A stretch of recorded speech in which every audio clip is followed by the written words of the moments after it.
प्रयास करना, जब जब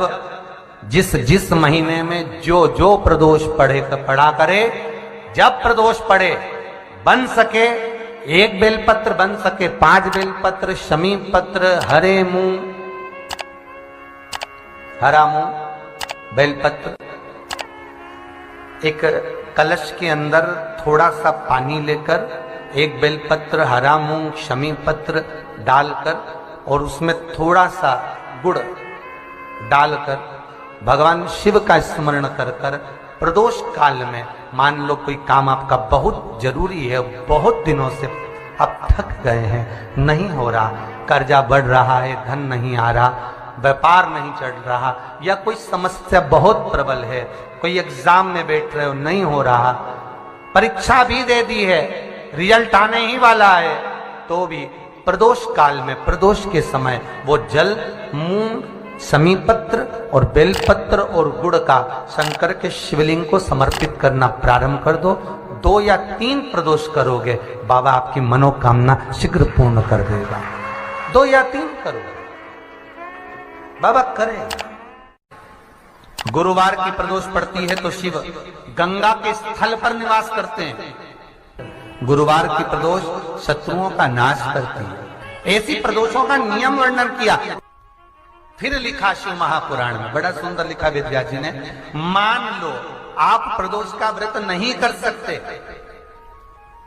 आप अगर व्रत नहीं कर सकते तो प्रदोष के दिन, प्रदोष काल में शाम का समय सूर्यास्त का कुछ पल, कुछ घड़ी के पहले से लेकर बाद तक का प्रदोष काल के अंतर्गत आप शंकर जी के मंदिर में जाकर 1 लोटा पानी, 5 बेलपत्र भी अगर समर्पित करते हैं तो संपूर्ण प्रदोष का फल आपके भाग्य में प्राप्त हो जाए। शिव महापुराण में शिव कथा कहती है, नंदी का 1 पांव जो ऊपर होता है, आप लोग दर्शन करे होंगे शंकर जी के मंदिर में नंदी के, तो नंदी का 1 पांव उठा हुआ होता है, 1 पांव नीचा की ओर होता है।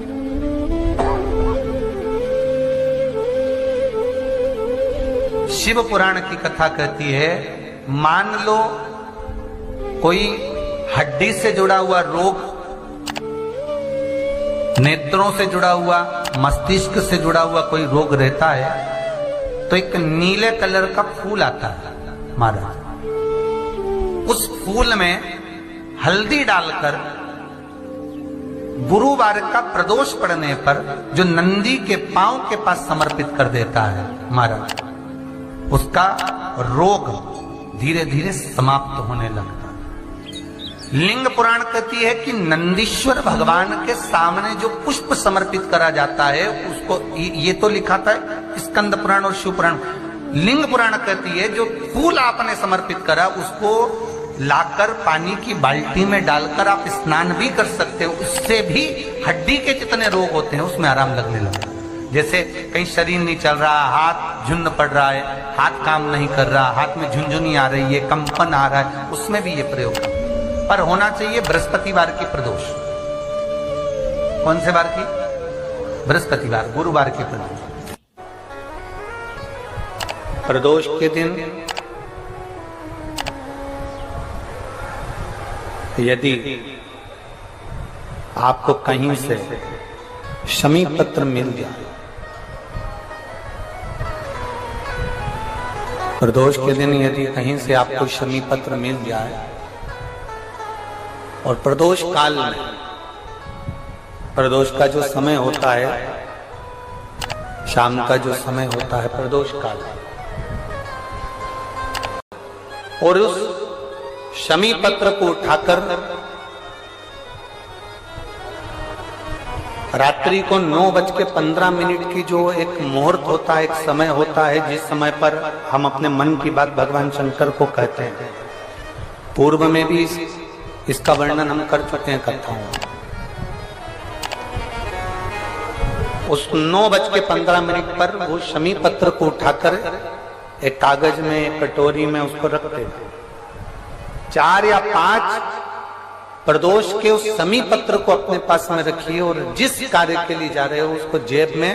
ऊपर के भाग में उसको रखकर लेकर जाइए, आपका वो कार्य सफल होकर ही रहेगा, वो रुक नहीं सकता। वो शमी पत्र में इतना बल होता है, प्रदोष का जो शमी पत्र होता है वो बड़ा बलवान होता है, बड़ा प्रदोष, शिवरात्रि, सोमवार, सोमवार की अष्टमी। प्रदोष भी हर महीने आती है, शिवरात्रि भी हर महीने आती है, सोमवार भी हर महीने 2, 3, 4, 5 पड़ी जाती है। सोमवार की अष्टमी जरूर साल भर में 4 या 5 आती है। सोमवार, प्रदोष, शिवरात्रि, सोमवार की अष्टमी, ये वो तिथियां हैं, ये वो वार हैं। अगर कोई भूल से भी शंकर भगवान के शिवलिंग का निर्माण करता है या अपने घर में रखे हुए शिवलिंग पर शमी पत्र को समर्पित कर देता है, तो जिंदगी में उसका काल हो नहीं सकता। प्रदोष के शमी पत्र में बल होता है, प्रदोष के शमी पत्र में व्रत का हम वर्णन करते हैं। जिस प्रदोष के दिन का आपको बधाई कल हमने दी थी कि प्रदोष की आपको बधाई हो। प्रदोष शाम का जो समय होता है, प्रदोष काल जो होता है, उसका वर्णन जब हम करते हैं, ये प्रदोष की पूजन का विधान किसने बनाया, ये प्रदोष की पूजन का नियम किसने बनाया, ये प्रदोष की संध्या काल का, प्रदोष के समय का पूजन का विधान कौन बनाया, ये प्रदोष के समय पर एक बेलपत्र चढ़ाने का विधान किसने बनाया, प्रदोष के समय पर एक शमी पत्र चढ़ने का विधान किसने बनाया। प्रदोष के समय पर अगर मान लो कोई भिखारी से भिखारी व्यक्ति भी है जो ठेला चला रहा है, उसके पास में खाने के लिए कुछ नहीं है, फटे कपड़े पहन रहा है, उसकी जिंदगी में कुछ भी नहीं बचा और कर्जे में लदालूम हो गया, एक चावल का दाना अगर वो प्रदोष के दिन, प्रदोष काल में शाम के समय पर शंकर के शिवलिंग पर चढ़ा देता है, तो 3 या 4 प्रदोष में उसका कर्जा चूकना प्रारंभ हो जाता है। प्रदोष का विधान इतना ये प्रदोष का वर्णन करा किसने, इतना प्रदोष की महत्वता बताई किसने, कौन करे इतना वर्णन। अगर प्रदोष की महत्वता बताने वाला कोई है, इसीलिए मेरे शंकर भगवान माता सती को लेकर कुंभज ऋषि के यहाँ, अगस्त ऋषि के यहाँ कथा सुनने के लिए गए थे, क्योंकि उनके बराबर कोई शंकर के महत्व को बता नहीं सकता और प्रदोष के महत्व को नहीं बता सकता। सती मैया को प्रदोष का महत्व बताने के लिए शंकर सती जी को लेकर कुंभज बाबा के यहाँ गए थे, अगस्त ऋषि, कि प्रदोष के महत्व को तो जानो सती, तुम प्रदोष के महत्व को तो सती जानो, तुम प्रदोष के महत्व को तो सती पहचानो कि प्रदोष का महत्व क्या होता है, प्रदोष काल का महत्व क्या होता है, प्रदोष के समय का महत्व क्या होता है। जिस समय पर सूरज डूब रहा हो, चंद्र प्रकाशित हो रहा हो,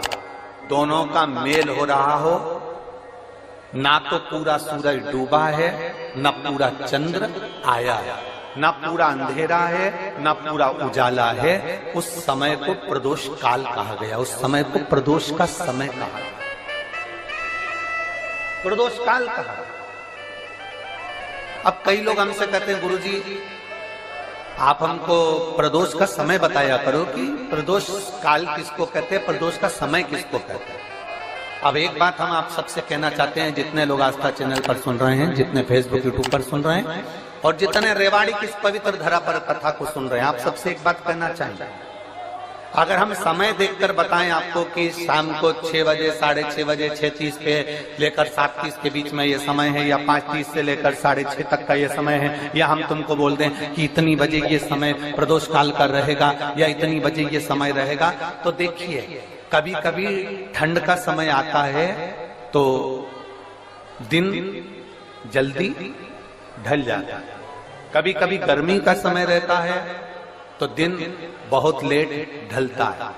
इसलिए समय की गणना से मत चलो, आप तो ये अंदाजा लगाकर रखो कि दिन ढल रहा हो, अंधेरा होना शुरू हो रहा, सूरज डूब रहा हो, चंद्र प्रकाशित हो रहा हो, अंधेरा अपना काम कर रहा है, सूरज ढलता जा रहा है, दिन कम होते चले जा रहा है और अंधेरा थोड़ा बढ़ते चले जा रहा है। इन दोनों का जो मिलन का समय हो, अब वो कितनी भी बजे, आप तो बस उसके मिलन का समय निकाल लो, वही समय प्रदोष काल कहलाता है, वही समय प्रदोष काल।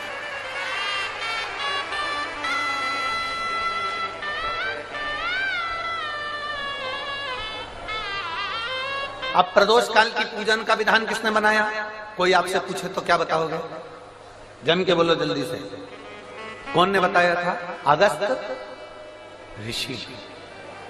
श्रीश्वाय नमस्तुभ्यं हरे महादेव। 10 अप्रैल के दिन गुरुवार की प्रदोष पड़ रही है। पूज्य गुरु जी पंडित प्रदीप मिश्रा जी के द्वारा कथा में बताया गया उपाय प्रदोष के दिन का प्रदोष टाइम में शाम के समय किए जाने वाले विशेष उपाय पूज्य गुरु जी पंडित प्रदीप मिश्रा जी गुरु प्रदोष के दिन के विशेष 5 उपाय बताए हैं। तो आशा करती हूँ यह वीडियो पसंद आई होगी। वीडियो पसंद आई होगी तो वीडियो को लाइक करें और हमारे YouTube चैनल पर नए हैं तो चैनल को सब्सक्राइब कर लें और कमेंट में ओम नमः शिवाय लिखना ना भूलें।